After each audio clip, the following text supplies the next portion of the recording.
అక్క మీరు నార్మల్ డెలివరీయా సి సెక్షన్ గవర్నమెంట్ హాస్పిటల్లోనా ప్రైవేట్ హాస్పిటల్లోనా అని చాలా మంది అడుగుతున్నారు. ఈ విషయం నేను మీకు ముందే చెప్దాం అనుకున్నాను కానీ మర్చిపోయాను.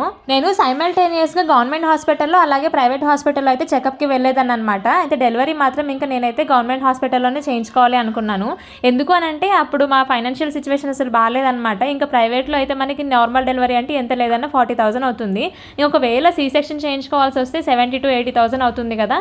సో అంత అమౌంట్ పెట్టే స్టేజ్లో అయితే లేమన్నమాట అప్పుడు. ఇంకా అందుకని చెప్పేసి నేనైతే గవర్నమెంట్ హాస్పిటల్లోనే చేయించుకోవాలనుకున్నాను డెలివరీ అయితే. అమ్మ వాళ్ళ ఇంటి దగ్గర మల్కాజ్గిరిలో గవర్నమెంట్ హాస్పిటల్ ఉందన్నమాట. అయితే నేను చూపించుకునే ప్రైవేట్ హాస్పిటల్ కూడా అమ్మ వాళ్ళ ఇంటి దగ్గరే. ఇంకా 2 హాస్పిటల్స్కి కూడా నేనైతే రెగ్యులర్గా చెకప్స్కి వెళ్ళి వస్తూ ఉండేదాన్ని అనమాట. అయితే గవర్నమెంట్ హాస్పిటల్లో మనం డెలివరీ చేయించుకోవాలంటే అప్పటికప్పుడు వెళ్తే మాత్రం చేయరనమాట. ఎందుకంటే మనం ఆల్రెడీ రెగ్యులర్గా వాళ్ళ దగ్గరికి విజిట్ చేస్తూ ఉండాలి. అంటే హాస్పిటల్కి మనం మంత్లీ వన్స్ అయినా ట్వైన్స్ అయినా చెకప్కి వెళ్తూ ఉండాలన్నమాట. అంటే మనం కన్సీవ్ అయిన దగ్గర నుంచి అట్లీస్ట్ ఒక 5-6 టైమ్స్ అయినా వాళ్ళ దగ్గర చూపించుకున్నట్టుగా రికార్డ్లో ఉండాలి. అప్పుడు కానీ మనకు అక్కడ డెలివరీ చేయరు. వాళ్ళ ఇంటి దగ్గరే హాస్పిటల్ కాబట్టి ఇంకా నేనైతే 5th మంత్ వచ్చిన తర్వాత ఇంకా హాస్పిటల్లో రెగ్యులర్గా చెకప్ అయితే చేయించుకునేదాన్ని అనమాట. అలాగే నాకు డెలివరీ టైంలో అయితే ప్రాబ్లం అవ్వకుండా ఉంటుంది.